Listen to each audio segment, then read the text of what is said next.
이스라엘 성지에 가면 곳곳에 기념교회당이 서 있습니다. 성경에 기록된 이야기를 담은 교회들이죠. 각기 순례자들에게 중요한 교훈을 제공하고 있습니다. 그 중에 하나가 바로 베드로 통곡교회입니다. 영문 이름에 갈리칸투라는 단어가 있는데 본래는 라틴어지요. 닭 울음소리를 의미합니다. 흥미롭게도 그 교회당을 잘 보면 지붕에 돔이 씌워져 있는데 그 위에 십자가가 서 있고 또 그 위에 달개 형상이 우뚝 서 있습니다. 그 이유를 여러분 아시겠죠? 오늘 본문에 그 내용이 기록이 되어 있습니다. 그 주인공은 다름 아닌 예수님의 수제자 베드로죠. 그는 기독교 역사상 절대로 빼놓을 수 없는 중요한 인물입니다. 신약시대에 사도 바울과 쌍벽을 이루는 사람이죠. 그런데 본문을 보니까 정말로 어처구니 없는 사건이 기록되어 있습니다. 예수님을 3번씩이나 부인한 것이었습니다. 그것도 예수님이 체포되어 불법 재판을 받는 현장에서 예수님이 들을 수 있는 지근거리에서 벌어진 일이었습니다. 물론 다른 제자들은 이미 도망치고 뿔뿔이 흩어진 이후의 상황입니다. 아무리 그래도 그렇지 베드로만은 절대로 그러면 안 되는 것이었습니다. 여러분 잘 생각해 보십시오. 어떻게 이렇게 황당한 일이 벌어질 수 있었을까? 역설적으로 그것이 바로 인간의 실상인 것입니다. 성경은 세상의 위인전과 다릅니다. 그 차이가 뭘까요? 세상의 위인전은 주인공의 좋은 면을 부각시키죠. 강조하죠. 반면 약점은 슬쩍 감춰버립니다. 그래서 이런 말이 있잖아요. 위인전은 피하라는 책이다. 피할 것은 피하고 알릴 것은 알리고. 우스갯소리 같지만 정말 그렇죠. 반면에 성경은 어떻습니까? 아무리 대단해 보이는 인물이라고 할지라도 하나님 앞에서 연약한 죄인에 불과하다. 그 사실을 밝히 증거하고 있습니다. 그 인물에게 혹시 훌륭한 점이 있다면 그것은 그의 생애 가운데 함께 하신 위대하신 하나님 때문이다. 그런 점에서 성경의 인물 이야기는 위인전이 아닙니다. 굳이 표현한다면 위신전이죠. 위대하신 하나님을 증거하는 것입니다. 그러므로 베드로의 생애에서도 중요한 것은 무엇일까요? 하나님의 사랑 그리고 하나님의 능력, 그것 때문에 베드로가 다시 살아났다라는 것입니다. 예수님을 3번씩이나 부인하고 나락에 떨어져 있었지만 그 영혼이 죽어가고 있었지만 그 일로 인해서 베드로는 다시 살아날 수 있었던 것입니다. 그런 베드로가 예수님의 수제자로 굳게 세워지고 신약시대 대표적인 인물이 되었다는 것, 그것은 정말 놀라운 일이 아닐 수 없습니다. 그가 한 가지 잘한 것이 있다면 뭘까요? 바로 하나님의 사랑과 하나님의 말씀에 대해서 반응한 것입니다. 어떤 반응이요? 회개로 반응한 것이었습니다. 그렇습니다. 사람이 망하는 것은 죄 자체 때문이 아닙니다. 모든 사람은 한 사람의 예외도 없이 다 죄인이죠. 모두 실수합니다. 넘어집니다. 하나님을 배반합니다. 중요한 것은 회개하느냐, 회개하지 않느냐, 그 여부인 것입니다. 회개하면 삽니다. 회개하지 않으면 죽습니다. 망합니다. 그러므로 중요한 것은 회개라는 사실을 꼭 기억하시길 바랍니다. 베드로는 실수하고 큰 죄를 저질렀지만 회개함으로 살아났다는 것입니다. 그런 점에서 베드로는 우리에게 좋은 모델이 되고 있습니다. 특별히 우리는 지금 사순절을 보내고 있죠. 여러 말씀을 묵상하는 가운데 베드로에 관해서 살펴보는 것 매우 유익하다고 생각을 합니다. 사순절은 예수님의 십자가 앞에 나 자신을 돌아보고 더욱더 새로워지는 기회입니다. 혹시라도 나에게 죄와 허물이 있다면 그것을 발견하고 회개하고 영원히 정결하게 되어야 할 것입니다. 그럴 때 나락으로 떨어져 영영 죽을 뻔했던 베드로가 살아난 것처럼 우리도 훌륭한 인생으로 당당히 설 수 있을 것입니다. 아무쪼록 오늘 말씀을 통해서 베드로처럼 새롭게 변화되어 더욱더 아름다운 인생으로 세워져가는 저와 여러분 다 되시기를 주님의 이름으로 축원합니다. 그러면 먼저 베드로의 실패한 모습 또 그 원인은 무엇인가 함께 살펴보고자 합니다. 예수님은 십자가 지실 때가 다가옴을 감지하시고 제자들과 함께 최후의 만찬을 가지셨습니다. 그 자리에서 예언하셨죠. 너희들이 흩어질 거야. 뿔뿔이 다 도망칠 거야. 그러자 제자들 의아해했습니다. 아니 3년 반 동안 우리가 예수님하고 꼭 붙어 있었는데 우리가 왜 흩어져? 왜 도망쳐? 이상한 말씀하시네. 그런데 예수님께서 그 말씀을 하신 이유가 있었어요. 뭐죠? 그렇게 되지만 나는 너희들을 버리지 않는다. 너희들을 사랑한다. 너희들을 기다릴 것이다. 그러므로 회개하고 돌아오라. 그 여지를 주셨던 것입니다. 하지만 제자들은 전혀 알아듣지 못했고 베드로마저도 알아듣지 못했습니다. 오히려 베드로는 다른 제자들은 그럴 수 있을지 몰라 나는 아니야 라고 자신만만하게 큰 소리를 쳤습니다. 마태복음 26장 33절 보면 베드로가 대답하여 이르되 모두 주를 버릴지라도 나는 결코 버리지 않겠나이다. 다른 제자들을 무시하면서까지 호언장담했죠. 여기서 나는 이라는 주어가 중요합니다. 우리 한글 성경에서는 티가 별로 안 나요. 근데 원어 헬라어 성경을 보면 나는 이라는 이 말이 굉장히 중요합니다. 원어로 에고입니다. 에고. 영어의 I에 해당되죠. 또 에고라는 단어도 영어에 들어가 있죠. 이 에고라는 단어가 들어있습니다. 그게 뭐 이상한 건가? 당연한 거 아닌가? 라고 반문할 수 있겠지만 헬라어 문법은 아주 특이합니다. 동사 단어 자체에 인칭 표시가 돼 있어요. 그래서 굳이 인칭 대명사 주어를 쓸 필요가 없어요. 그냥 동사로 문장이 될 수가 있어요. 주어 없이도 그 자체로. 그런데 강조할 때는 꼭 써 넣습니다. 이 33절이 그런 케이스예요. 그러니까 에고는 굳이 안 써도 됨에도 불구하고 여기서 강조를 위해서 써 넣었다라는 것입니다. 그만큼 베드로가 자신만만해요. 나는요, 이 소리예요. 나는요, 아니에요. 이런 겁니다. 근데 이게 웬일입니까? 작심 3일도 아니고 작심 3시간이 되어버린 꼴이었습니다. 어처구니 없죠. 또 예수님께서 베드로를 지목해서 예언하신 말씀 34절에 뭐지요? 그는 그렇게 자신만만했지만 예수님 뭐라 그랬어요? 오늘 밤 닭 울기 전에 내가 3번 나를 부인하리라. 너 자신만만한데 너 3번 나를 부인할 거야. 베드로는 그게 무슨 말인지 잘 몰랐어요. 아니 내가 왜 배반해 예수님을? 내가 왜 부인해? 그 이상한 말씀하시네. 뭐 그런 정도였습니다. 이렇게 최후의 만찬을 마친 예수님은 제자들 데리고 겟세마네 동산으로 가셨지요. 평소에도 예루살렘을 방문할 때는 낮에는 사역하고 밤에는 겟세마네 동산으로 옮겨가서 쉬기도 하시고 기도하고 그랬습니다. 그날도 그곳으로 가셨습니다. 사실은 체포대가 올 것을 이미 알고 있었습니다. 그럼에도 불구하고 그 자리를 피하지 않고 가셨던 것입니다. 기도하기 위해서. 평소의 기도 연장이지만 그날은 특별한 기도였습니다. 예수님은 하나님의 아들 맞죠? 그러나 인간으로 오셔서 인성도 갖고 있습니다. 그러므로 인성의 측면에서 보면 십자가가 다가옴을 감지하면서 고통을 느끼실 수밖에 없었습니다. 그래서 사력을 다해 기도하셨죠. 뭐라고 기도했는지 아시죠? 아버지여 이 잔을 내게서 지나가게 하옵소서. 그러니까 십자가 피하고 싶다는 거예요. 인성의 면에서 보면 고통스러우니까 수치스러우니까. 하지만 내 뜻대로 마옵시고 아버지 뜻대로 되기를 원하나이다.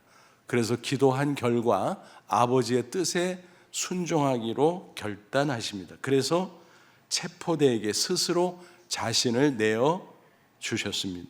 근데 그 과정 속에서 제자들에게 기도하라고 했죠. 왜냐하면 이제 여러 가지 고통스러운 과정들이 예수님뿐만이 아니라 제자들에도 닥쳐올 것이기 때문에 기도로 준비하라는 뜻이었습니다.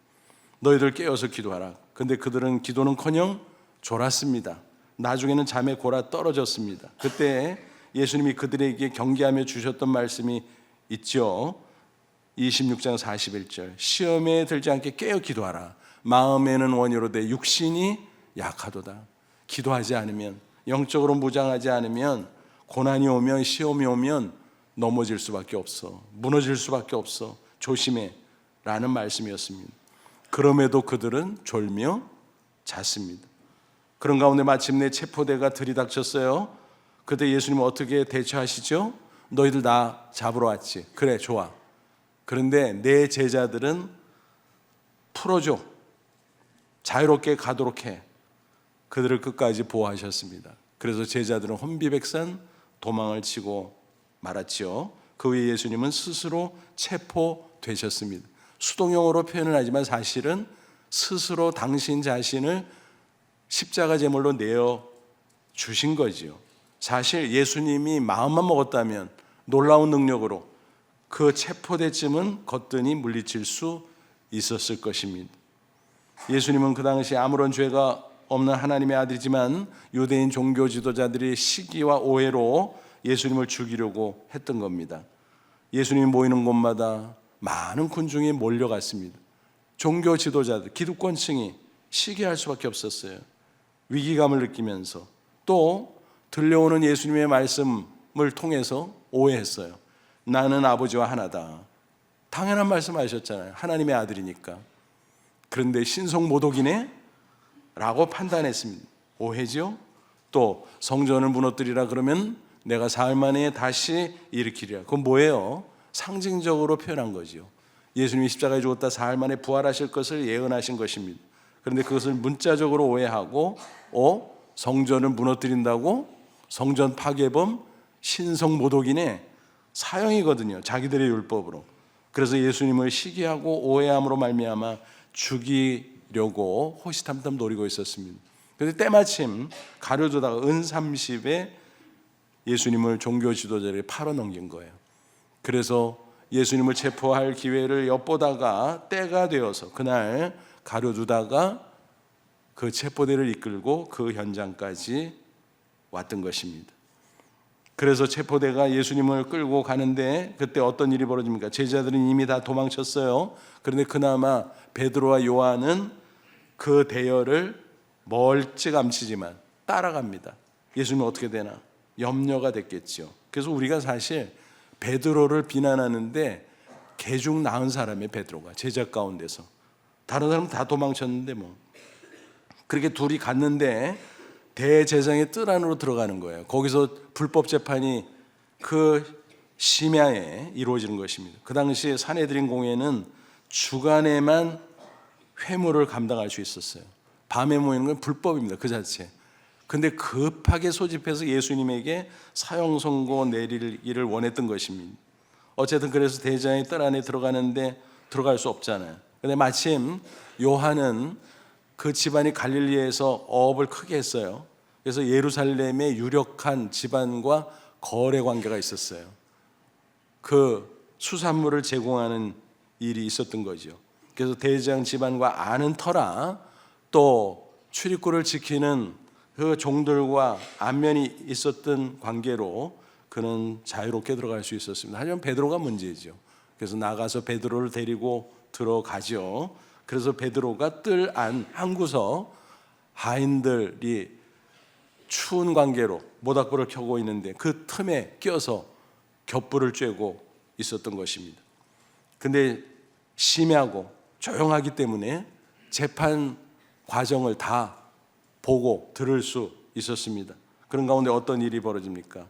하인들 그 가운데 끼어서 있다 보니까 낯선 이가 있으니까 이렇게 살필 거 아닙니까? 그러다가 저 사람 저거 봤는데 예수와 같이 있었어? 뭐 이런 식의 반응이 나왔습니다. 그때 베드로가 엉겁결에 부인하죠. 나 예수 몰라. 왜 나한테 그래? 무슨 소리? 저 말투 봐 말투. 갈릴리 사투리 쓰네. 예수도 갈릴리 출신이잖아. 한패네 한패. 그러니까 아니야 무슨 소리야 나는 아니야. 그렇게 하면서 3번까지 부인했습니다. 특별히 3번째는 예수님을 저주하면서 부인을 합니다. 본문 73, 74절의 말씀이 조금 후에 곁에 섰던 사람들이 나와 베드로에게 이르되 너도 진실로 그 도당이라 한패라는 거예요. 내 말소리 갈릴리 말투가 너를 표명한다거늘 그가 저주하며 맹세하리되 나는 그 사람을 알지 못하노라. 세상에 예수님이 분명히 듣고 계신데 그 현장에서 3번씩이나 나중에는 저주하면서까지 부인했다라는 것입니다. 여러분 베드로가 이렇게 쉽게 무너지는 모습을 보니까 어때요? 그래도 수제자잖아요. 얼마나 열심히였습니까? 이런 모습을 보면서 우리는 중요한 인생의 진실을 깨닫게 됩니다. 뭔가요? 인간은 별 수 없는 존재. 누구나 죄인, 누구나 실수하고 누구나 넘어지고 아무도 예외가 아니다라는 것입니다. 그래서 사도 바울은 경고합니다. 고린도전서 10장 12절. 그런즉 선줄로 생각하는 자는 넘어질까 조심하라. 섰다고 할 수가 없다는 거예요. 조심하지 않으면, 깨어있지 않으면 누구라도 마찬가지. 베드로 넘어졌냐? 그러면 누구라도 넘어질 수 있다 라는 것이 성경의 메시지인 것입니다. 우리 연약함을 잘 아는 원수 마귀 사탄, 우리를 노립니다. 그리고 수시로 공격을 해옵니다. 그러므로 그것을 경계하고 조심해야 하는 것입니다. 베드로는 자신의 이런 실패 경험을 담아서 나중에 성도들에게 교훈했습니다. 베드로전서 5장 8절. 근신하라, 깨어라. 너희 대적 마귀가 우는 사자같이 두루다니며 삼킬 자를 찾나니. 방심하면 별 수 없다. 다 넘어진다. 실패한다는 것입니다. 특히 종말이 가까운데 더욱더 근신해야 하지요. 데살로니가전서 5장 3절. 그들이 평안하다 안전하다 할 그때 임신한 여자에게 해산의 고통이 이름과 같이 멸망이 갑자기 그들에게 이르리니 결코 피하지 못하리라. 이 구절은 예수님의 재림으로 인한 종말을 가리키는 것이지만 우리의 오늘의 삶 속에서도 수시로 닥쳐오는 시험 고난의 상황과 견주어서 생각해 볼 수도 있습니다. 당장 형통하고 안전한 것처럼 보여서 방심할 수 있지만 그렇지 않다. 무슨 일이 닥칠지 모른다. 시험과 고난이, 특별히 악한 원수 사탄이 우리를 공격해 올 수 있다. 따라서 항상 각성 상태를 유지하라. 육신적으로는 졸며 잘 수 있지만 영적으로는 각성하라라고 말씀하고 있습니다. 그러므로 우리는 마치 군인이 적군이 언제 공격해 올지 모르는 가운데 항상 경계하고 보초를 서듯이 영적으로 깨어 있어야 하는 것입니다. 군대에서 초병이 경계 근무를 나갈 때 수칙을 외우고 나가죠. 그때 뭐 하나 둘 셋 여러 가지 수칙을 말하는데 그 중에서 제일 중요한 핵심이 뭘까요? 졸면 죽는다. 빈말이 아니죠. 경계 근무를 서다가 잠시 조는 가운데 적군이 침투하면 언제든 죽임을 당할 수도 있는 것입니다. 그래서 졸면 죽는다. 그것은 정말 중요한 수칙인 것입니다. 영적으로 마찬가지. 졸면 죽는 것입니다. 악한 원수마귀가 우리를 넘어뜨리고 우리가 실패하고 우리 인생이 흔들리고 무너질 수 있다는 것입니다. 그러므로 평소에 깨어 기도하며 말씀을 묵상하며 영적 각성 상태를 유지하는 것은 아무리 강조해도 지나침이 없는 것입니다. 저와 여러분은 부디 그렇게 하셔서 넘어지지 않기를 축복합니다. 하지만 잘 하다가도 실수하는 것이 우리네 인간의 모습이잖아요. 이런 면만 생각하면 우리가 실수하고 넘어질 때 우리는 스스로 낙심하고 슬럼프에 빠질 수도 있어요. 야, 나도 별 수 없구나. 내가 또 실수했네. 내가 또 넘어졌네. 어떡하지? 나는 안 되나 봐. 하지만 여러분, 베드로의 다음 장면이 우리에게 큰 위로가 됩니다. 베드로는 분명히 넘어졌어요. 실패했어요. 하지만 당당히 재기할 수 있었다는 사실입니다. 여러분, 베드로가 세 번째 예수님을 부인했을 때 어떤 일이 있었나요? 74절 끝에 보면 곧 닭이 울더라. 예수님의 예언의 말씀이 성취되는 순간이었습니다. 닭이 꼭기호 하고 울 때 베드로의 반응이 중요하다는 것입니다. 75절.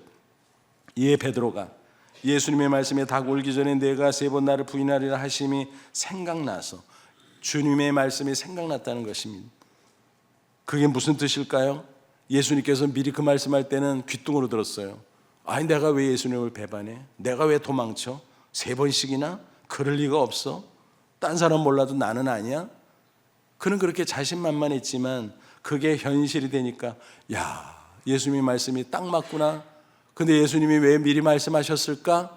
아하, 미리 알고 나를 버리지 않고 끝까지 사랑하는 것을 보니 내가 회개하고 주님께 돌아가면 받아주신다는 뜻이었구나. 그렇습니다. 그래서 너무너무 슬프고 괴롭지만 그럼에도 불구하고 주님의 말씀 안에 담긴 그 사랑으로 인해서 그는 감동을 받았습니다. 그래서 심히 통곡하니라. 그것은 회개의 눈물일 뿐만이 아니라 감사의 눈물이었음을 우리는 알 수가 있습니다. 그러니까 닭 울음소리는 뭐예요? 단순한 동물 소리가 아니었습니다. 연상작용을 통해서 예수님의 사랑 깨닫게 하는 것이었습니다. 예수님의 말씀 생각나게 하는 것이었습니다. 일종의 촉매제 같은 것이요. 그리고 영적 소리, 영음이었습니다. 베드로는 그것을 들었던 것입니다. 마태복음 본문엔 없지만 우리가 쭉 보는 대로, 그런데 누가복음 말씀을 대조해서 보면 더욱더 실감나는 내용이 들어있습니다. 누가복음 22장 60절로 62절, 베드로가 이르되 이 사람아 나는 내가 하는 말을 알지 못하노라. 세 번째 부인하는 장면이에요. 아직 말하고 있을 때 막 끝날 무렵 그 소리예요. 닭이 곧 울더라. 꽃기하고 그때 주께서 돌이켜 베드로를 보시니, 베드로가 통곡하는 장면만 오늘 본문에는 있는데 누가복음에서는 예수님의 모습도 수록하고 있습니다. 뭐라고요? 돌이켜 베드로를 보시니. 그러니까 예수님이 등지고 있지만 베드로에 대해서 다 알고 계신 겁니다. 그가 부인하는 거 다 듣고 계셨던 것입니다. 그런데 꽃기와 닭 울음소리에 맞춰서 예수님이 돌아서서 고개를 돌려서 베드로를 보셨다 그랬어요. 여기서 보셨다는 단어는 원어의 뜻을 보면 특별합니다. 그냥 슬쩍 본 게 아니에요. 꿰뚫어보다, 응시하다, 그런 뜻이에요. 그러면 어떤 표정이셨을까? 예수님의 시선은 너 이놈 고봐라, 너 넘어졌지, 나중에 너 죽어, 혼낼 거야, 그런 뜻이었을까요? 아니요. 연민의 마음을 가지고 자비와 긍휼의 시선을 보냈을 것입니다. 베드로야, 내가 뭐라 돼? 인간은 그렇게 약한 거야. 하지만 괜찮다. 내가 너를 용서한다. 나는 끝까지 너를 사랑한다. 나중에 회개하고 나에게 돌아오거라. 그런 무언의 메시지를 담은 주님의 시선이었습니다. 닭울음소리, 예수님의 시선, 그 가운데 그는 주님의 하신 말씀이 생각나서 밖에 나가서 심히 통곡했다 그랬습니다. 또 예수님이 하셨던 다른 말씀 기억했을 것입니다. 누가복음 22장 31절 32절, 시몬아 시몬아, 시몬은 베드로의 옛 이름이죠. 일부러 그 이름을 부르셨어요. 너는 시몬으로 돌아갔구나. 그렇게 되는 거야 너는.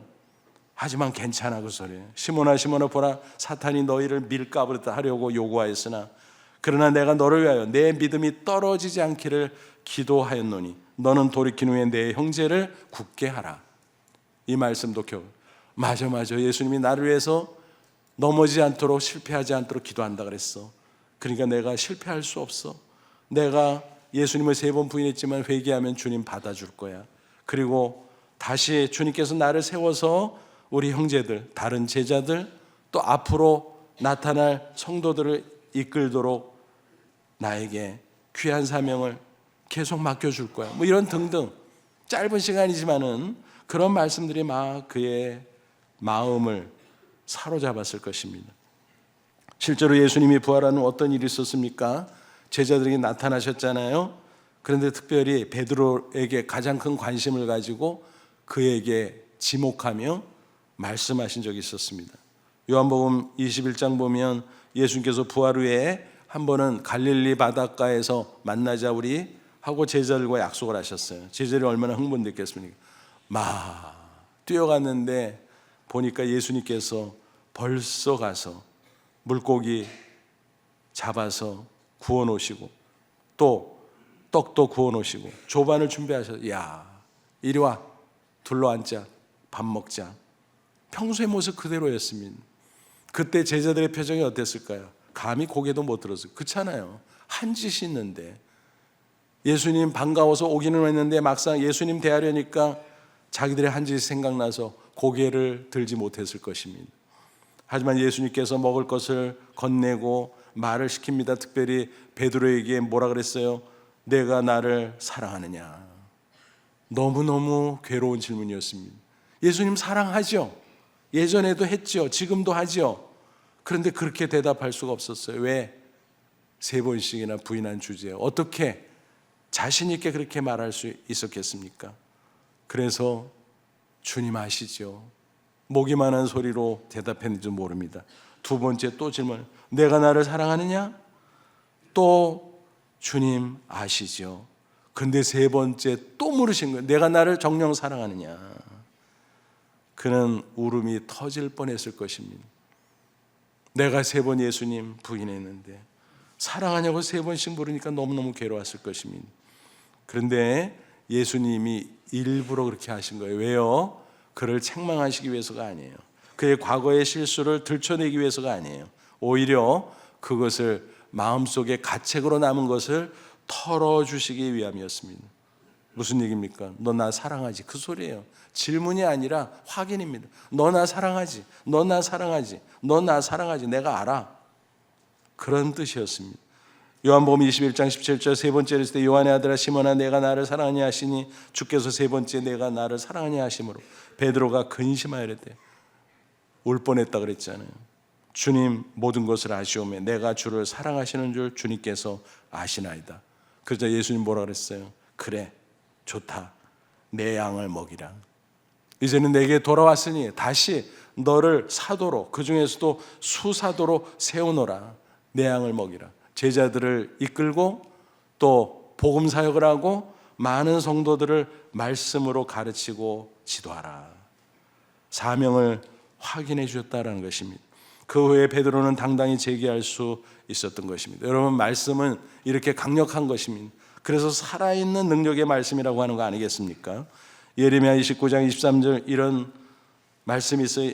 하나님이 스스로 말씀의 능력을 선포하셨어요. 여호와의 말씀이냐 내 말이 불같지 않느냐 바위를 쳐서 부서뜨리는 방망이 같지 않느냐. 아무리 마음이 완악하다고 할지라도 방망이 같이 말씀은 영혼을 흔들고 깨뜨려 버립니다. 그래서 회개하게 하는 것입니다. 또 아무리 냉랭하고 차가운 마음이라도 불같은 말씀이 녹여버려요. 그래서 주님의 사랑에 감격하고 감동을 받고 변화되도록 역사하는 것입니다. 베드로는 이렇게 해서 말씀과 그 안에 주님의 사랑으로 변화될 수 있었던 것입니다.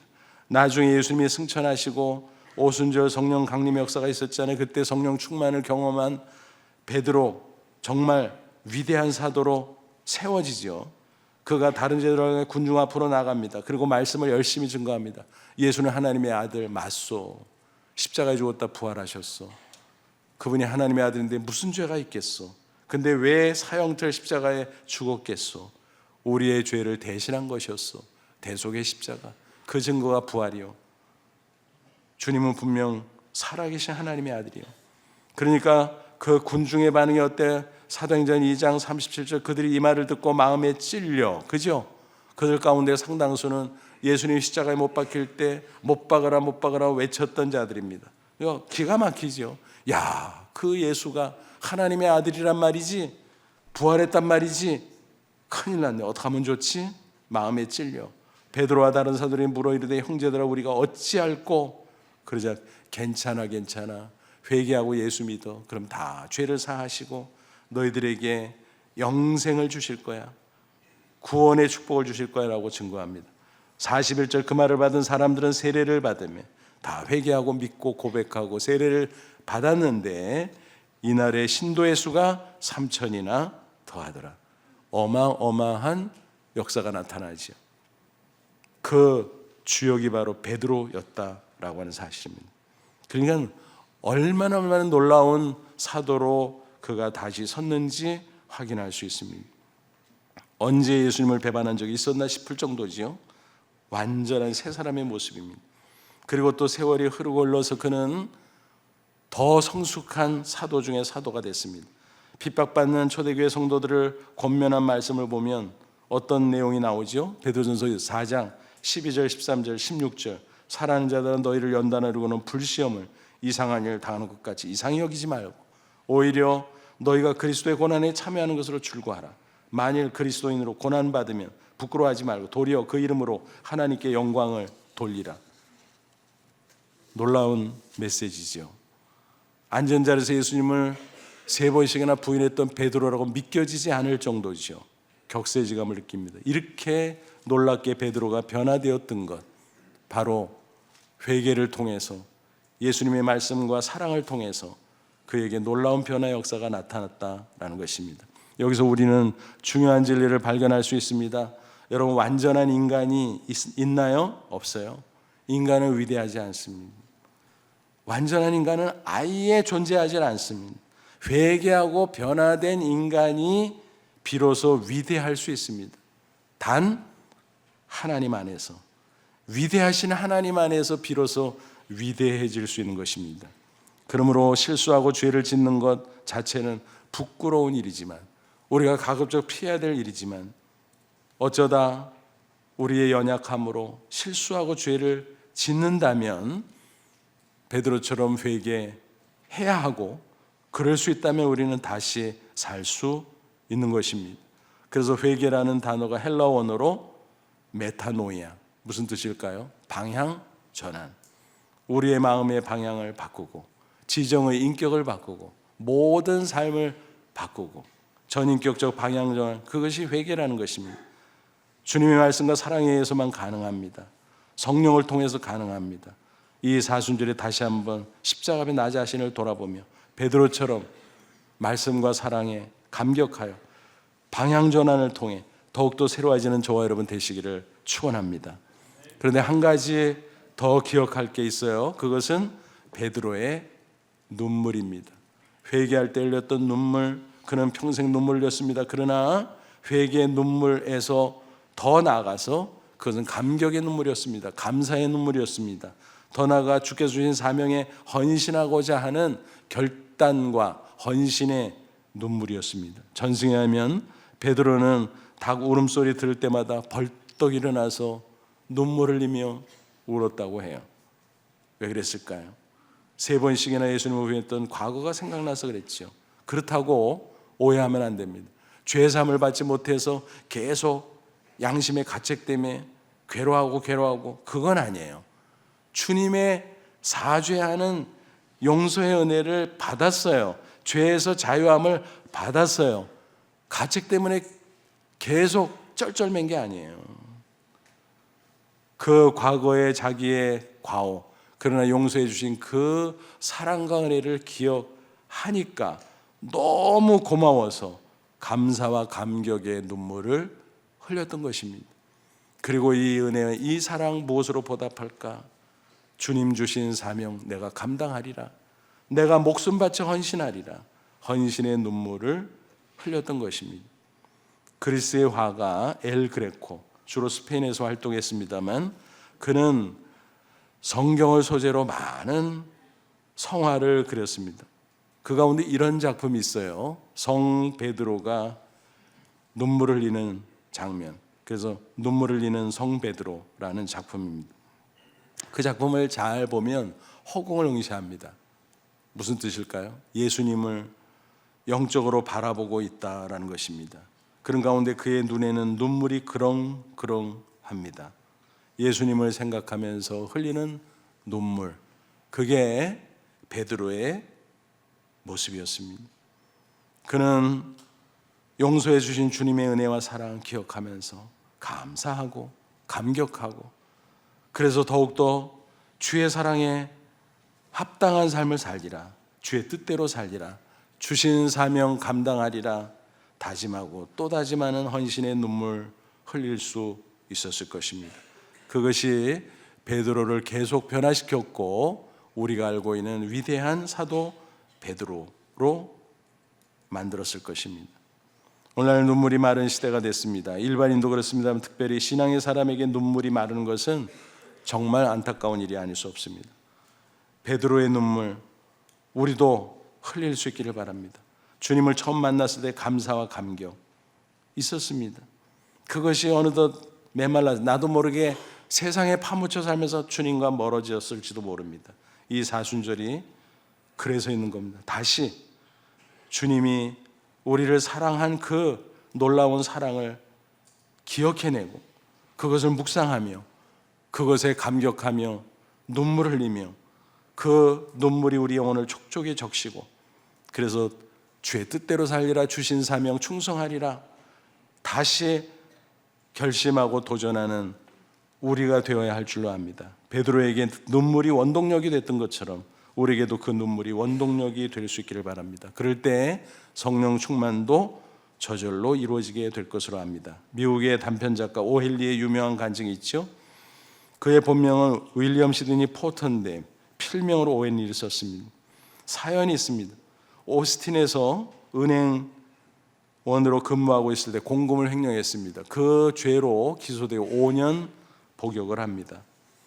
얼마나 자신의 인생이 한심스러운지 회개의 눈물을 흘립니다. 그의 빵은 언제나 눈물에 젖어 있었고 그의 수프에는 언제나 눈물이 뒤섞여 있었고 그의 베개는 언제나 눈물로 적셔져 있었습니다. 그 눈물 가운데 회개하면서 소설을 썼습니다. 아름다운 신앙이 배어있는 멋진 소설 하나하나, 그 가운데 우리에게 잘 알려져 있는 단편소설이 마지막 잎새, 크리스마스 선물, 그런 것들 아니겠습니까?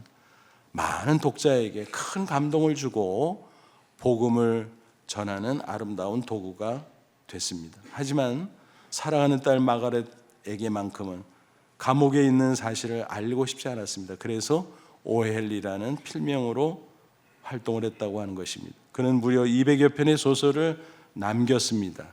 미국의 문단, 더 나아가 세계 문단에 우뚝 세움을 받을 수 있었습니다. 그의 승리, 과거의 실수로 나락으로 떨어져 버렸었지만 회개의 뜨거운 눈물 있었기에 그런 놀라운 변화를 이룰 수 있었다는 사실입니다. 또 한 인물을 잠시 소개해드리면 LA 코너스톤 교회 개척 심호하면서 30년 이상 사역하는 목사님, 이종용 목사님. 그분은 본래는 인기 가수 출신이죠. 7, 80년대. 그런데 75년 가요대상 시상식에서 최고 가수상을 수상했는데 바로 그 직후에 대마초 소집세로 정격 구속 수감이 되죠. 절망했습니다. 이게 뭐지? 그런데 감옥에서 하나님의 섭리 가운데 사형수를 만납니다. 사형수는 자신이 만든 구리 십자가를 건네주면서 말합니다. 나는 곧 죽을 거야. 하지만 당신은 출소할 테니 예수 잘 믿고 내 목까지 살아주시오. 그 말을 듣고 진한 감동을 받았습니다. 인생을 회고해 보니까 하나님을 떠난 인생이 얼마나 한심하고 허무한지. 겉으로는 화려한 인기 스타였지만 그 이면에 허무감에 몸부림치면서 그런 과정 속에서 대마초에 손을 댔던 자신이 얼마나 후회스러운지. 돌이켜보니까 학창시절 YMC 활동을 하면서 얼마나 신앙생활을 열심히 했었는지 모릅니다. 그러나 세상과 짝하다 보니까 주님과 멀어졌고 거기까지 가게 됐음을 발견하게 됐습니다. 그는 회개했습니다. 눈물을 흘렸습니다. 그에게 변화 역사가 나타났습니다. 그래서 국내에서 신앙과 관련된 여러 활동을 하다가 미국으로 건너가 신학을 하고 목사가 되고 교회를 개척하고 지금까지 30년 넘게 목회 사역을 감당하고 있다는 것입니다. 그가 남긴 간증집의 제목, 난 참 바보처럼 살았군요. 그가 한창 때 히트곡으로 불렀던 노래의 제목이기도 합니다. 그때는 몰랐어요, 그것을. 근데 이제는 알았어요.